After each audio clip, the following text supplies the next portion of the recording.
IIT JEE mains और JEE advanced mathematics की आपको तैयारी करवाई जा रही है। हम ये प्रॉपरली मतलब बहुत थरो और बहुत कॉम्प्रहेंसिव मैनर में कर रहे हैं, क्योंकि हम पूरे सिलेबस जो आपका पूछा जाता है उसे 5 चंक्स में डिवाइड करते हैं।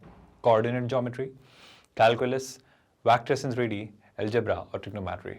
कोऑर्डिनेट ज्योमेट्री हम कवर कर चुके हैं और अब हम कैलकुलस में रिलेशंस एंड फंक्शंस चैप्टर की बात कर रहे हैं। हमने रिलेशंस की एक अच्छी अंडरस्टैंडिंग बिल्ड की है और हमने लास्ट लेक्चर में टाइप्स ऑफ रिलेशंस देखा है, जहां पे हमने मेजरली डिस्कस किया है हर तरह के रिलेशन को और समझा है कि इक्विवेलेंस रिलेशन का एक बिल्डिंग ब्लॉक कैसे क्रिएट होता है।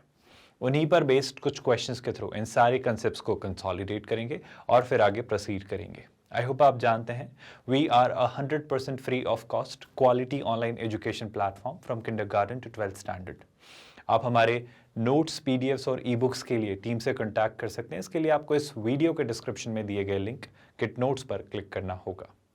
इसी के साथ साथ हम हर एक चैप्टर के सारे कंसेप्ट्स कर लेने वाले हैं, उन्हें एग्जाम्पल से कंसोलिडेट करेंगे। हम चैप्टर के कल्मिनेशन पर हम हर वैरायटी के क्वेश्चंस प्रैक्टिस करेंगे, ताकि आपको एक अच्छी अंडरस्टैंडिंग बिल्ड करवाई जा सके हर उस चीज़ को लेकर जो इस एग्जाम में पूछी जाती है।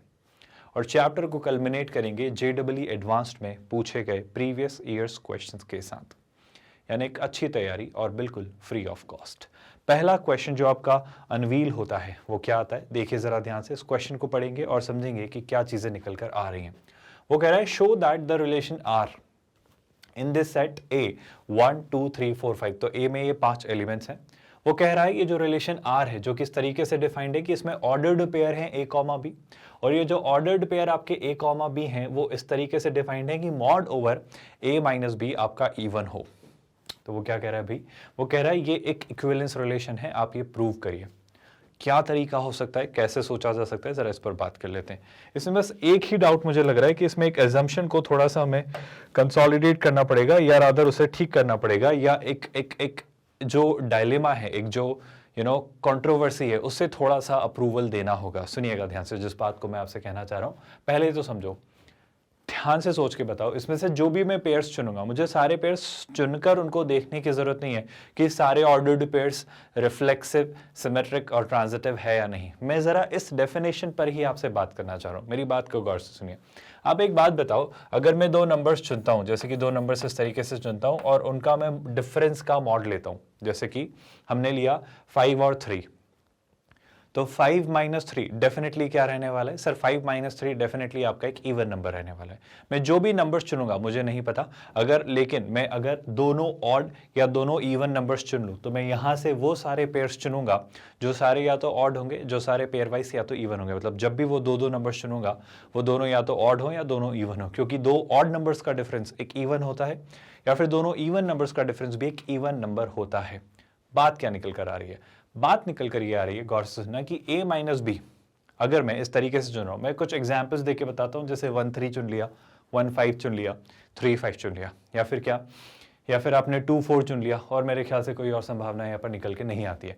लेकिन मसला यह है सर कि जैसे आपने 3 और 5 चुना, मान लो, तो आप 3 और 5 से -2 बना रहे हो, लेकिन मैं कह रहा हूं 3 और 5 बन रहा है तो 5 और 3 भी तो आपको 2 दे रहा है, मतलब -2 का मॉड भी 2 है और 2 का मॉड भी 2 है। आप मेरी बात समझ पा रहे हो क्या? मैं बस एक छोटा सा एग्जांपल कोट करना चाह रहा हूं आपको, ताकि आपको अंडरस्टैंडिंग अच्छे से बिल्ड हो। अगर आपके पास 3, 5 एक पेयर है जो इस कंडीशन में फिट बैठता है, तो आप कहेंगे 5, 3 भी तो वो एक पेयर होगा जो इस कंडीशन में फिट बैठेगा। बिल्कुल बैठेगा, ये बात बिल्कुल तय है। इसके दरमियान एक छोटा सा सवाल और, सर ये तो मैंने इस चीज को प्रूव करने के लिए देखा ताकि मैं ये देख पाऊं कि ये रिलेशन सिमेट्रिक है या नहीं। आई होप आप समझ पा रहे हो। A से B और B से, बिल्कुल ये तय बात है। मतलब अगर 2 नंबर्स का डिफरेंस का मॉड इवन है तो उनको इन्वर्ट कर दें तो भी उनका डिफरेंस का मॉड वही रहेगा। आई होप ये बात आप जानते हैं। तो सर ये रिलेशन बेशक निसंदेह बिना किसी डाउट या हेजिटेशन के मैं कहूंगा कि ये रिलेशन सिमेट्रिक तो है। अगर ये रिलेशन सिमेट्रिक है तो आगे की कहानी क्या? सर मुझे आपसे ये जानना है रिलेशन रिफ्लेक्सिव है या नहीं। अब रिफ्लेक्सिव का क्या मतलब होता है? रिफ्लेक्सिव का मतलब क्या इसमें 1 1 2 2 3 3 4 4 5 5 ये पेयर्स मिलेंगे या नहीं। जैसे फॉर एग्जांपल मैं एक पेयर आपको लेकर बताता हूं। लेट्स से हमने पेयर चुना 4 4, है ना।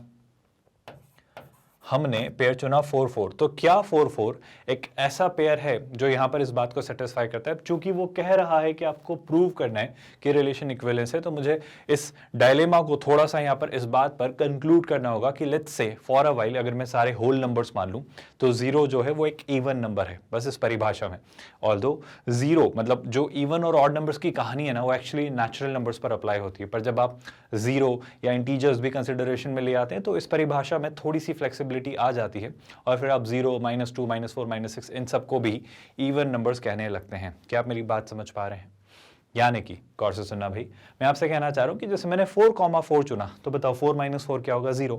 मतलब अगर मैं यहाँ पर a, रखता हूं, पहली बात तो ये कि अगर a - b ट्रू है तो सर इसी के इक्वल होगा mod ओवर b - a, और इससे मैं प्रूव कर पा रहा हूं कि ये सिमेट्रिक है ना। अगर मैं a और b दोनों की जगह सेम वैल्यू ले लेता हूं, यानी कि मैं अगर कह दूं कि a - a, अगर मैं कह दूं a - a, तो हाँ सर a - a 0 होता है, और जैसे ही ये 0 होता है मैं कहूंगा कि ये रिफ्लेक्सिव भी है।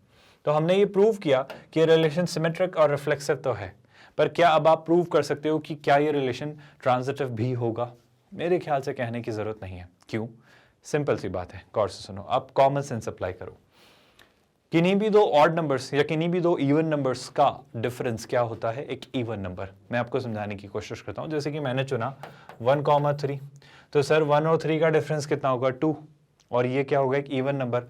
जैसे मैंने चुना 3, 5, तो 3 और 5 का भी डिफरेंस क्या होगा? 2, ये क्या होगा? एक इवन नंबर। मैं डिफरेंस वाइज बात नहीं कर रहा हूं, मैं तो आपसे बात कर रहा हूं कि वो इवन हो गया नहीं। और अगर मैं आपसे पूछूं 1 और 5 चुनने को, तो 1 और 5 भी चुन लीजिए, तो 1 और 5 भी तो ऑड नंबर है, और 1 और 5 भी अगर ऑड नंबर्स हैं तो इनका डिफरेंस भी तो एक इवन नंबर होगा। मैं आपको पेयरिंग समझाना चाह रहा हूं कि आपने यहां भी ऑड चुने, यहां भी ऑड चुने, तो इससे 1 से जब आप 5 पे जाएंगे ट्रांजिटिविटी देखने के लिए, तो बेशक 1 और 5 भी ऑड नंबर्स का ही पेयर बनेगा, और इस तरीके से आप कहेंगे कि हाँ सर ये रिलेशन ट्रांजिटिव भी होगा। क्या आप ये ब्रेन में बात डाइजेस्ट कर पा रहे हैं जो मैं कहना चाह रहा हूँ? मैं आपसे बस ये कहना चाह रहा हूँ कि फर्क याद रखो। फर्क ये है कि किन्हीं भी दो इवन नंबर्स या किन्हीं भी दो ऑड नंबर्स का डिफरेंस की बात कर रहा हूं ना, वो हमेशा एक इवन ही होता है। तो आप ऑड पेयर वाइज लेते जाइए, तो अगर 1 3 को लीड कर रहा है, 3 5 को लीड कर रहा है, तो 1 5 को भी लीड करेगा। बस एक एग्जाम्पल के तौर पर आपसे मैं कहना चाह रहा हूं। तो yes, we are able to prove कि ये जो a - b का मॉड है ये एक सिमेट्रिक, रिफ्लेक्सिव और ट्रांजिटिव रिलेशन है, और अगर ये तीनों रिलेशंस की कंडीशंस को फुलफिल करता है, आई होप आप ये बात समझ पा रहे हैं, तो फिर ये कैसा रिलेशन है? सर अगर कोई रिलेशन सिमेट्रिक, रिफ्लेक्सिव और ट्रांजिटिव हो तो वो एक इक्विवेलेंस रिलेशन होता है। कोई परेशानी इस परिभाषा में? आई होप क्लियर हो रहा है। अगर ये क्लियर हुआ है तो थोड़ी और क्लैरिटी लेते हैं एक और क्वेश्चन के साथ, थोड़ा और अच्छे से समझते हैं चीजों को।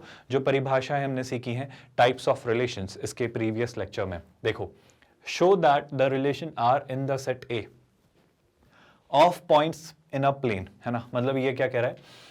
एक रिलेशन आर अप्लाई कर रहा है, बात करेंगे वो किस पर बात कर रहा है? सेट ए पर। तो वो जो रिलेशन आर आप अप्लाई कर रहे हैं वो किसी सेट ए पर बात कर रहा है। सेट ए क्या है? Set A of points in a plane. तो एक प्लेन में जो सारे पॉइंट्स हैं उनका कलेक्शन है आपका सेट ए। क्या ये परिभाषा समझ आई? अब क्या, अगर रिलेशन को डिफाइन किया जाए तो रिलेशन है P, Q, distance of the point P from the origin is same as the distance of point Q from the origin. Now that's a brilliant question. क्यों? समझो बात को। अगर मैं आपको एक छोटी सी बात कहने की कोशिश करूं, जैसे फॉर एग्जांपल आपका ये मान लो y एक्सिस है, बस इसे समझाने के लिए मैं कह रहा हूं ना, ज़्यादा कंफ्यूज मत होइएगा, और मान लिया जाए कि सर ये रहा आपका x एक्सिस, है ना। कुछ चीज़ें इस तरीके से हमने डिस्कस की, ये आपके रिस्पेक्टिवली x और y एक्सिस हो गए, और इनका पॉइंट ऑफ इंटरसेक्शन क्या हो जाता है? ओरिजिन। मैं बस एक एग्जाम्पल ले रहा हूँ, गौर से सुनना। एक बात बताओ, मैंने अगर एक पॉइंट माना है P, है ना, और अगर इसी तरीके से मैंने एक और पॉइंट माना है यहाँ कहीं Q, है ना, और जो P और Q हैं वो किसी सर्कल की सरकमफेरेंस पर लाई करते हैं, तो आई होप आप ये बात जानते हो कि सर OP और OQ इसकी सर्कल की रेडियस होंगी, तो OP और OQ इक्वल होंगे। आई होप आप मेरी बात समझ पा रहे हो। मैं बस आपसे कहना चाह रहा हूँ कि अगर मैंने P और Q दो पॉइंट्स इस तरीके से चुने कि P की O से जो डिस्टेंस है वो इक्वल है Q की O से डिस्टेंस के, आप सुन रहे हैं क्या? तो सीधी सी बात है सर, अगर मैं P और Q को इंटरचेंज कर दूं, मैं अगर P और Q को इंटरचेंज कर दूं तो भी वो बात वही होगी। मैं आपको थोड़ा सा सिमेट्रिसिटी की तरफ ले जाना चाह रहा हूँ। रिफ्लेक्सिव तो आप यूं ही कहोगे, आप सोच के देखो, अगर ये पॉइंट P है, मतलब P, Q का मतलब क्या है? अगर मैं देखना चाह रहा हूँ रिफ्लेक्सिव होने का मतलब क्या है? रिफ्लेक्सिव होने का मतलब है क्या इस कंडीशन में P, P फिट बैठता है? P कॉमा P का मतलब क्या होगा? P कॉमा P अगर मैंने यहाँ रखा तो distance of point P from the origin is same as the distance of point P from the origin. तो हाँ सर, P की ओरिजिन से डिस्टेंस P की ओरिजिन से डिस्टेंस के इक्वल होगी, क्योंकि P वो वही पॉइंट है, तो ये रिफ्लेक्सिव तो रहेगा ही रहेगा। आप मेरी बात समझ पा रहे हैं क्या? इसी तरीके से अगर मैं पूछूं कि अगर इसमें एक पेयर आपको मिला P कॉमा Q, अगर आपको एक पेयर मिला P कॉमा Q, तो क्या आप नहीं कहोगे कि इसमें आपको एक पेयर Q कॉमा P भी मिलेगा? सर क्यों घुमा रहे हो, बात वही तो है। हाँ सही है, P कॉमा Q का मतलब कि P की ओरिजिन से डिस्टेंस और Q की ओरिजिन से डिस्टेंस सेम है। Q कॉमा P का मतलब Q की जो ओरिजिन से डिस्टेंस है वही P की ओरिजिन से डिस्टेंस है। हाँ सर, ये मिलना तय है। अगर P और Q ओरिजिन से सेम डिस्टेंस पर हैं तो Q और P भी तो ओरिजिन से सेम डिस्टेंस पर ही हैं। बात तो वही है, घुमा फिरा कर। तो ज़्यादा क्यों कॉम्प्लिकेट करना? तो शैलाई से पहले जब चेक किया तो रिलेशन रिफ्लेक्सिव मिला था, और अब अगर मैंने चेक किया तो रिलेशन मुझे सिमेट्रिक भी मिल रहा है। But what about the transitivity? क्या आप ट्रांजिटिविटी को लेकर भी श्योर हैं? मेरा यकीन करिए, अगर इसी सर्कल के आर्क पर मैंने एक और पॉइंट चुना, लेट्स से R, तो क्या आप जानते हैं कि सर OR भी वही रेडियस होगी? अब अगर मैं आपसे पूछूं कि एक आपको पेयर मिला लेट्स से PR, एक पेयर आपको मिला RQ, अब सुनना ध्यान से, PR और RQ का क्या मतलब है? PR और RQ का मतलब है कि P और R ऐसे पॉइंट्स हैं जो ओरिजिन से फिक्स्ड डिस्टेंस पर हैं, R और Q ऐसे पॉइंट्स हैं जो ओरिजिन से फिक्स्ड डिस्टेंस पर है, मतलब ओरिजिन से P की और R की डिस्टेंस सेम है, ओरिजिन से R की और Q की डिस्टेंस सेम है। मतलब टेक्निकली एक सर्कल है जिसकी सर्कमफेरेंस पे ये P और Q लाई करते हैं, जहां पर OP और OQ की रेडियस है। तो सर तय बात है, अगर वो OR के भी इक्वल है तो मैं ये नहीं कहूंगा क्या कि P और Q की भी डिस्टेंस सेम होगी? आप मेरी बात समझ पा रहे हैं? जब मैं कहूं ओरिजिन से P उतनी ही डिस्टेंस पर है जितना ओरिजिन से R, आपने कहा OP और OR इक्वल है। फिर आपने कहा ओरिजिन से R जितना दूर है उतनी ही दूर Q है, मतलब इसके दरमियान आपने कहा कि OP और OR इक्वल है। यहां से आप कह रहे हो कि OR और OQ इक्वल है, तो इस कॉमन पॉइंट के बेसिस पर मैं नहीं कह सकता क्या कि OP और OQ इक्वल है।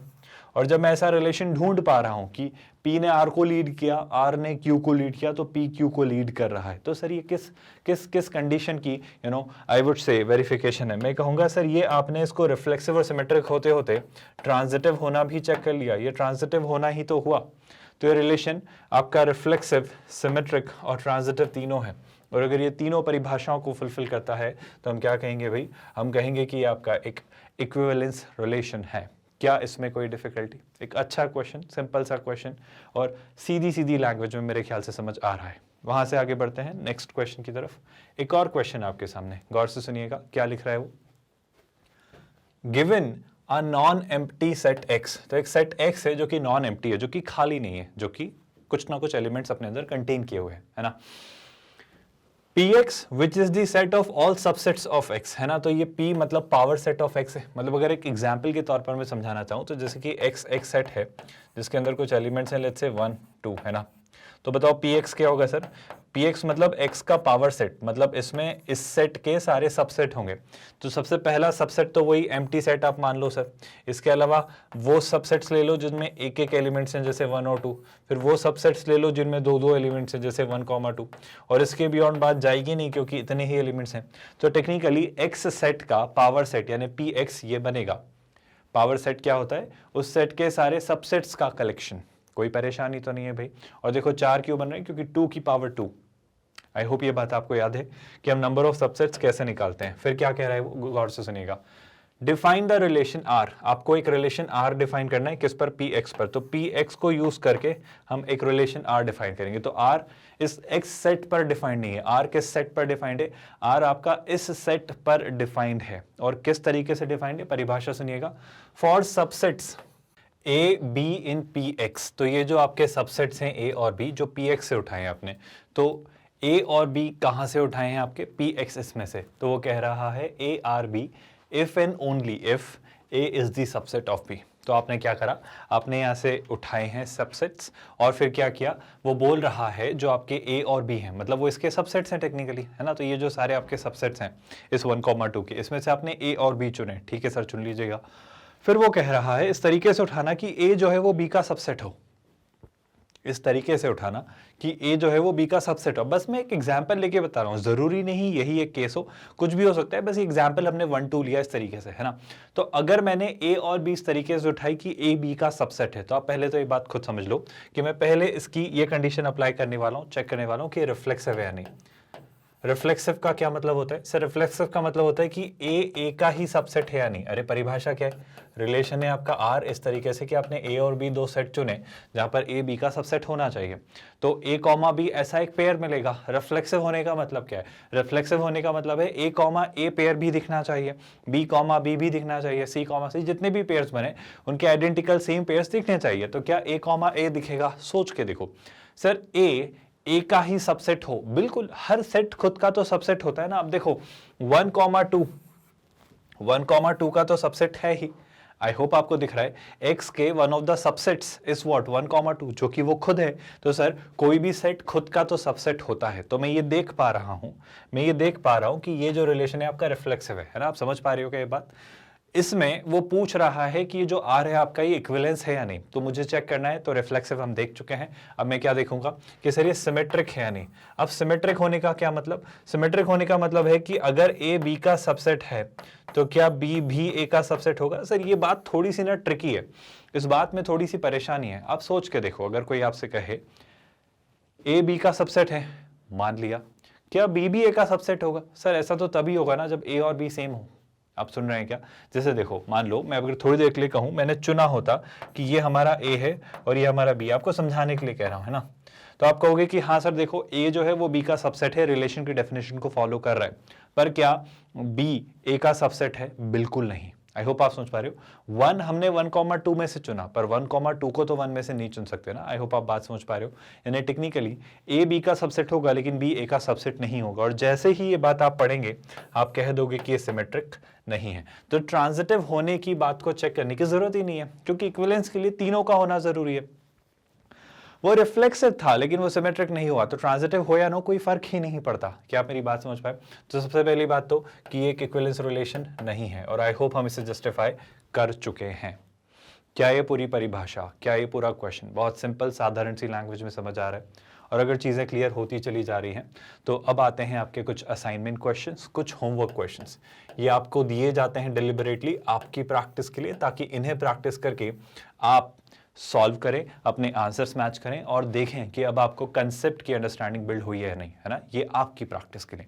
हमारा फ्लो बड़ा सॉर्टेड सा है, कंसेप्ट समझना, उस एग्जाम्पल से कंसोलिडेट करना, असाइनमेंट क्वेश्चंस करना ताकि आपकी अंडरस्टैंडिंग बिल्ड करवा सकें, और फाइनली फिर उसके सारे प्रैक्टिस क्वेश्चंस करना ताकि हर वेराइटी के क्वेश्चन का आपको एक्सपोजर मिले, और आखिर में चैप्टर को कल्मिनेट करना JEE एडवांस्ड के सारे प्रीवियस ईयर्स क्वेश्चंस के साथ। पढ़ा देते हैं, समझा देते हैं क्वेश्चन, ताकि आप जरूर इस बात को समझ पाएं। एन जो है, एन ए का मतलब क्या है कि सेट ए में कितने एलिमेंट्स हैं, है ना। फिर उसने बोला ए और बी के कार्टेशियन प्रोडक्ट में 42 एलिमेंट्स हैं। तो सर ये तो हम जानते हैं ना कि अगर ए और बी के कार्टेशियन प्रोडक्ट में कितने एलिमेंट्स हैं, वो होता है आपका number of elements in A into number of elements in B. तो मेरे ख्याल से तो आप पढ़ के भी बता सकते हो। क्या अगर इसमें 42 है, इसमें 6 हैं, तो 42/6, क्योंकि 6 इंटू समथिंग विल बी 42, तो 42/6 कितना होता है? 7। तो बी में डेफिनेटली कितने एलिमेंट्स रहे होंगे? 7। मेरे ख्याल से ये आप मतलब वर्बली आंसर कर सकते हो, है ना। इसमें कुछ ज्यादा दिमाग लगाने की जरूरत नहीं है। फिर वो क्या कह रहा है? वो एक और बात कह रहा है कि sum of the elements of A cross B are XP PQ and RS। वो पूछ रहा है आपसे कि ए क्रॉस बी के कुछ एलिमेंट्स, सारे नहीं कह रहा है वो, ए क्रॉस बी के कुछ एलिमेंट्स वो कह रहा है XP PQ और RS हैं, सारे नहीं कह रहा है। तो कह रहा है minimum value of n A cross B क्या हो सकती है। तो इसके लिए आपको आइडिया महज इतना सा लगाने की जरूरत है अभी फिलहाल। आप ये बताओ कि यूनिकली, अच्छा इस मिनिमम वैल्यू ऑफ n जो है ए क्रॉस बी हम बाद में डिफाइन करेंगे। मुझे बताओ अभी आप क्या आइडिया लगा पा रहे हो कि ए में क्या क्या एलिमेंट्स हैं। सर जब ये ए क्रॉस बी बना तो ये जो एलिमेंट्स उठाए आपने कहां से उठाए? सर ये आपने ए में से उठाए, और ये जो ए क्रॉस बी बन रहा है उसमें जो सेकंड एलिमेंट्स उठाए ये कहां से उठाए? ये आपने बी में से उठाए। तो मुझे ए में क्या क्या एलिमेंट देख पाए सर, एक्स, पी और आर। तो अगर मुझे ए सेट बनाना होता तो और भी रहे होंगे, मुझे नहीं पता, पर कम से कम एक्स, पी और आर तो रहे ही होंगे। इसके अलावा और भी हो सकते हैं, मुझे नहीं पता। सेट बी के एलिमेंट्स अगर मैं आपसे पूछता तो आप क्या कहते हैं सर, वो होते पी, क्यू और एस। और भी रहे होंगे, मुझे नहीं पता, पर बी में मिनिमम इतने तो रहे होंगे। इसके अलावा और भी रह सकते हैं, हमें नहीं पता। उसने खुद कहा कि सम ऑफ द एलिमेंट्स, उसने सारे नहीं दिए आपको, पर वो ये पूछ रहा है एन जो ए क्रॉस बी बनाएगा, जो ए क्रॉस बी बनेगा, ए और बी का कार्टेशियन प्रोडक्ट बनेगा, उसमें कम से कम कितने एलिमेंट्स तो होंगे ही होंगे। तो मैं कहूंगा मिनिमम नंबर ऑफ एलिमेंट्स जो होंगे वो होंगे। इसके अलावा और भी हो सकते हैं, मुझे नहीं पता ए और बी में कितने होंगे, पर ए और बी में यूनिकली तीन एलिमेंट्स हैं। तो ए क्रॉस बी में जो नंबर ऑफ एलिमेंट्स होंगे वो होंगे number of elements of A into number of elements in B, और जो कि कितना है, जो कि है 3 × 3, जो कि कितना दे देगा आपको आंसर 9। तो क्या आपको ये बात समझ आई कि क्वेश्चंस कैसे आपको अप्रोच करने हैं? आई होप आपको पहला असाइनमेंट क्वेश्चन क्लियर है, ऑल्दो वो आपके लिए था, पर अनफॉर्चुनेटली उसे हमने ही सॉल्व कर लिया साथ में, है ना। नेक्स्ट क्वेश्चन, अगर आपको लगे तो आप स्क्रीन पॉज करके ट्राई जरूर करना। ये आपका आज का दूसरा असाइनमेंट क्वेश्चन है। इस होमवर्क क्वेश्चन में क्या आपको दिख रहा है, गौर से सुनिएगा। लेट ए 1, 2, 3, तो एक सेट है ए जिसमें 3 एलिमेंट्स है 1, 2, 3। Then find the number of equivalence relations containing 1, 2। तो आप वो सारे इक्विवेलेंस रिलेशन ढूंढिए जो 1, 2 को कंटेन करते हैं। तो ऐसे कितने इक्विवेलेंस रिलेशंस बन सकते हैं 1, 2 और 3 से जो 1, 2 को कंटेन करते हैं? तो again I leave it up to you. आप सोचेगा इक्विवेलेंस रिलेशन बनाने की टेक्निक हमने देखी है कि कैसे बनाए जाते हैं। हमने डिस्कस किया है कि उसका रिफ्लेक्सिव, सिमेट्रिक और ट्रांजिटिव होना जरूरी है, और इसको लेकर एक अच्छा डिस्कशन हमने किया है। तो आप कोशिश करिएगा 1, 2, 3 से इक्विवेलेंस रिलेशन बनाने की, बशर्ते जब आप वो बनाएं तो ये देखिएगा कि क्या आप उसमें 1, 2 रख पा रहे हैं। तो जब आप 1, 2 रख पा रहे हैं तो कितने तरीकों से आप इक्विवेलेंस रिलेशंस बना पा रहे हैं। जितने भी तरीकों से बना पाएंगे वो वेरीफाई करिएगा और आंसर अपना मैच करिएगा। ये आज का आपका सेकंड असाइनमेंट क्वेश्चन है। जल्दी से स्क्रीनशॉट ले लीजिए। मूव करते हैं नेक्स्ट क्वेश्चन की तरफ। इसके बाद जो नेक्स्ट क्वेश्चन आपके लिए आता है वो क्या लिखा हुआ है, ये आज का आपका तीसरा असाइनमेंट क्वेश्चन है। Let z be the set of all integers. तो z जो है वो सारे आपके इंटीजर्स हैं ना, हम ये जानते हैं। ये z जो है आपके सारे इंटीजर्स को डिनोट कर रहा है। फिर वो क्या कह रहा है, r is the relation on z। एक रिलेशन है r जो कि z पर आपने डिफाइन किया इस तरीके से कि आप a, b ऐसे पेयर ढूंढ रहे हो, है ना। a और b क्या है, a और b आपके इंटीजर्स हैं। इस तरीके से आपने चुने हैं कि आपका a - b जो है वो 5 से डिविजिबल है। क्या आप समझ पा रहे हो? आई होप आप बात समझ पा रहे हो। तो आपको प्रूव करना है कि R जो है वो एक इक्विवेलेंस रिलेशन है। ध्यान से देखो, सिंपल सी बात है। जैसे कि अगर मैं आपसे पूछूं a - b 5 से डिविजिबल है, तो क्या आप ये नहीं जानते कि सर b - a भी 5 से डिविजिबल होगा? सीधी सी बात है ना। जैसे कि 5 - 10 छोड़ो, 20 - 25 कुछ भी ले लो, मतलब जैसे 15 और 25, तो 15 - 25 कितना होता है, -10, 5 से डिविजिबल है। 25 - 15, आई होप आपको दिख रहा है, +10, वो भी 5 से डिविजिबल है। यानी अगर मुझे इसमें कहीं भी कोई पेयर दिखेगा जो कि a, b की फॉर्म में होगा, तो मुझे b, a दिखना तय है। और इस बात को देखकर मैं क्या कहूंगा कि सर ये जो रिलेशन है आपका ये सिमेट्रिक तो बन गया। अच्छा एक बात बताओ, अगर a, b मिल रहा है तो क्या मुझे a, a भी मिलेगा इसमें? आई एम रियली सॉरी, क्या मुझे इस रिलेशन में a, a भी दिखाई देगा? a, a भी मिलेगा क्या? हाँ सर, बड़ी साधारण और आसान सी बात है। a, a क्यों नहीं मिलेगा? क्योंकि आप समझो ना, a, a का मतलब क्या, 5, 5, लेट्स से 3, 3 रखा, तो 3 - 3 कितना होगा, 0। क्या 0 5 से डिविजिबल नहीं है? बिल्कुल है। तो मैं कहूंगा a, a आपका कैसा रिलेशन है सर, वो रिफ्लेक्सिव भी है। Now it comes to another part, क्या ये रिलेशन ट्रांजिटिव है? आप खुद सोच के कहो, बड़ी साधारण सी बात है, इस रिलेशन में क्यों ये ट्रांजिटिव नहीं होगा? ध्यान से देखो, मैं अगर आपसे कहूं 3 नंबर्स में लेकर आपको समझाने की कोशिश कर रहा हूं। जैसे कि आपके पास है एक नंबर है 5, एक नंबर है लेट्स से कुछ भी, है ना। मैं 5 से डिविजिबिलिटी वाले ही केस की बात कर रहा हूं। तो एक नंबर है लेट्स से 15, है ना, एक नंबर है 10 और एक है 25। अब आप जानते हो 15 और 10 का डिफरेंस 5 से डिविजिबल होगा, 10 और 25 का डिफरेंस भी 5 से डिविजिबल होगा। तो तय बात है 15 और 25 का डिफरेंस भी 5 से डिविजिबल होगा, और ये होना तय है ना। मैं एक रैंडम सा एग्जांपल आपको लेकर बताता हूं। जैसे कि अगर यहाँ लिखा हुआ है, क्या यहाँ लिखा हुआ है 5k 5m, 5k 5m और 5l, है ना। तो 5k में से 5m सब्ट्रैक्ट किया तो 5 से डिविजिबल होने वाला एक पेयर है। 5m में से 5l सब्ट्रैक्ट किया तो ये 5 से डिविजिबल होने वाला पेयर है। तो 5k में से अगर 5l सब्ट्रैक्ट करेंगे तो ये भी तो 5 से डिवाइड हो जाने वाला एक पेयर है, यानी ये डेफिनेटली एक ट्रांजिटिव रिलेशन भी है। और अगर ये सिमेट्रिक, रिफ्लेक्सिव और ट्रांजिटिव तीनों हैं तो हम क्या कहेंगे, तो ये रिलेशन आपका एक इक्विवेलेंस रिलेशन होगा। क्या ये सारी बातें आपको समझ आ रही हैं? हम IIT JEE मेंस और JEE एडवांस्ड मैथमेटिक्स की तैयारी बिल्कुल फ्री ऑफ कॉस्ट आपको करवा रहे हैं। हम 100% free of cost quality online education देते हैं किंडरगार्टन से 12th स्टैंडर्ड तक। आप हमारे नोट्स, PDFs और ई-बुक्स के लिए टीम से कॉन्टैक्ट कर सकते हैं। इसके लिए आपको इसी वीडियो के डिस्क्रिप्शन में दिए गए लिंक किट नोट्स पर क्लिक करना होगा। With that let's call it a day here. ख्याल रखिए अपना। Thank you so much.